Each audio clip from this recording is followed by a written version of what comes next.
Alright, welcome back, Homesteaders, Arizona Unplugged channel. Trying to figure out this tripod selfie stick thing. So I'm out here with a bunch of potatoes. I got the fire pit going. That's all the branches that I trimmed the other day, clearing away for the new build, the gray water treatment room area. So I'm burning all those branches. It's a good thing too, it just started getting windy, so not a good idea to have a fire in the wind. So now it's almost died all the way down, so we're good. So I know what you're thinking, Vaughn, why are you dealing with potatoes? Well, I'm going to tell you. Right now I'm separating the decent ones from the nasty ones that's got a lot of mold growing on it. Let me dig into this bag here. So the vast majority of these potatoes are still very edible. Not by yours truly, because I don't eat potatoes anymore. I do miss me some good old French fries though sometimes. So looks like that. This bag about done. Ooh man, rotten potatoes sure do stink. So let me give you the story about how we got all these potatoes. We got a bag of these. It's a big brown paper bag full of, I believe, like 10 of these 5-pound bags. So like a 50-pound bag of potatoes. And we got it from a place that we discovered in a town, not too far away. And what they do is they take all kinds of different produce, including like eggs and strawberries, from local farmers, ranchers, that they can't sell as normal, like grocery stores or farmers markets or whatever. Produce that's getting a little old, too old to be able to sell retail like that. But not in a condition where it's just trash. So this particular store, basically how they work it is you get a shopping cart that they have, just a normal standard shopping cart. Depending on where you're watching this video, sometimes they call them buggies. They're just grocery carts. You could take one of those and fill it with as much stuff as you can for 25 bucks. So that's a pretty good deal. So we bought a cart full. Some of it was in such good condition that we're actually able to eat it. Like some cabbage. The wife made some coleslaw out of it. A bunch of carrots. A lot of leafy things like lettuce and things like that. And most of the stuff that we got from there, we've only been there once. We use it for animal feed. So these potatoes here, the ones that are decent enough, I'll be cooking. I'll be boiling over there in a pot that I have in the fire pit. And these are for the dogs. My wife, Karen, she looks at these dogs like they're her children. You know what I mean? She spoils these dogs. And that being said, she likes to make them their own dog feed out of things like this, leftover meat scraps, fat scraps, bones. She'll take chicken bones, after we eat the chicken, and she'll blend the bones with water, making a slurry. And she'll mix that slurry in with dry dog food, normal stuff that you get from the store, or with potatoes like this and carrots and beans and all kinds of things, some rice, and she'll feed it to the dogs. The birds, the turkeys, the chickens, the ducks, they go to town on whatever we throw in there, but in particularly stuff like lettuce and cabbage, stuff like that. Let me see if there's any more good ones in here. Man, most of these, I would say 98% of these are good. Those two, not so good. Okay.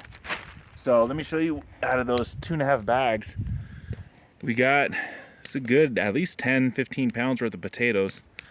So I'm going to boil these, just let them sit on the fire. And when Karen gets home, she'll blend it up or chop these up and blend it and mix it with meat and probably some dry dog food. And anyways, make a big dog food stew out of it and give it to the dogs. And they love it, man. The variety that they get compared to just normal bland dry dog food, they love it. Man, they can't get enough of this stuff. So for $25 for an entire shopping cart full of produce, pretty good deal.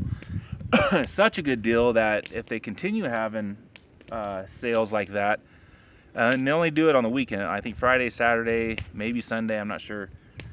If they continue doing that, I believe we found a new source of pig feed and goat feed. You know, once we get our livestock, even our rabbits, if we're not growing as much leafy things for them to eat as they need, we can always just get it there for very, very cheap. So keep an eye out open, guys, for things like this. If the reason why you're not able to have livestock is because of feed cost, totally understandable. But if you could find a way like this to supplement animal feed costs, I mean, it's literally money in the bank. Because when I go to the store, feed store, whatever, and I buy feed for all the animals, man, it's a couple $100 each time. If I could do this and cut my feed bill in half, that's huge. Anything you can do in this day and age to save money, to be able to use your saved money and pay off debt, or be able to prep more as far as, you know, food storage, you know, your long-term food storage, meat for your freezer. But what we're going to do is actually give it to our livestock, and in turn gives us a freezer full of meat year-round. So as long as stores like this exist, and I know this isn't the only one, you may want to check out restaurants, schools,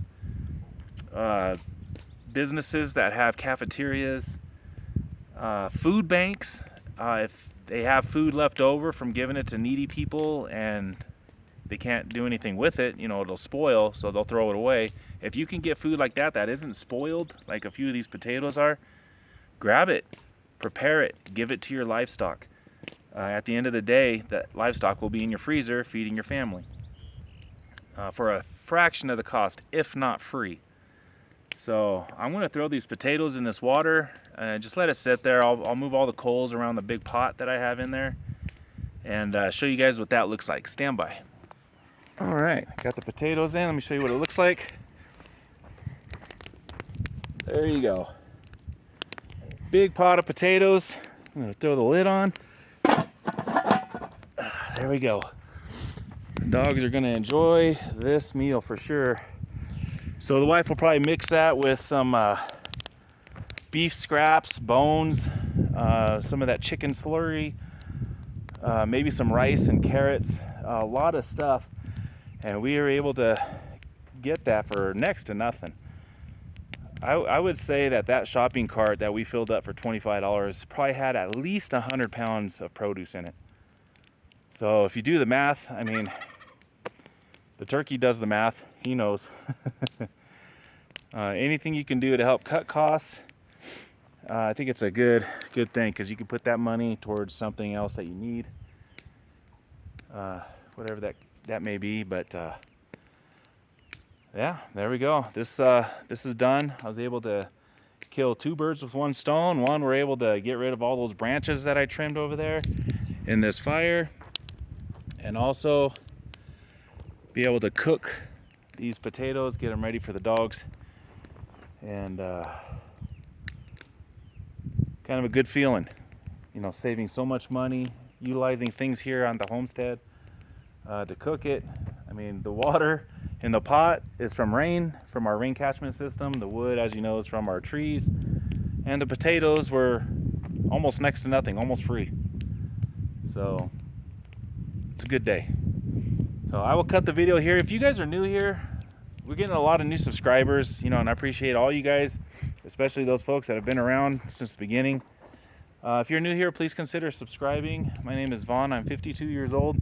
My family and I, we live out here, as you can see behind me, out in the forest, the trees, the mountains, in northern Arizona, homesteading for almost 2 years full-time now. And man, did we make the right decision coming out here. The way the economy is, the way that the political atmosphere, just the general attitude of people nowadays, especially in big cities. I'm glad we got out here when we did. It's almost like perfect timing. I couldn't ask for a better time to come out here and live off-grid homesteading than right now in 2026. Now, we've had this property for 7 or 8 years. We have the cabin that was here that we remodeled, the shop that used to be a old hay barn right behind me, an old hay barn. We converted into my shop. We did build that, the generator room, fire suppression room, and solar room. We built that. But we got a really good deal on this property, and it's like all the pieces fit together, and it was all perfect timing from the very beginning, I think. Call it divine intervention, whatever you want to call it. I'm just thankful I'm here and not in the city. So again, if you're new here and if you like homesteading and off-grid stuff, please consider subscribing. Our next big project is our gray water treatment room. We're gonna actually clean and purify our gray water. If you don't know what gray water is, that's all the water that we use other than the toilet. Instead of wasting it, putting it into a septic tank or on the ground, we're gonna clean it and use that for our gardens. We're gonna water our tomatoes and fruit trees and all that good stuff with the gray water that's been purified.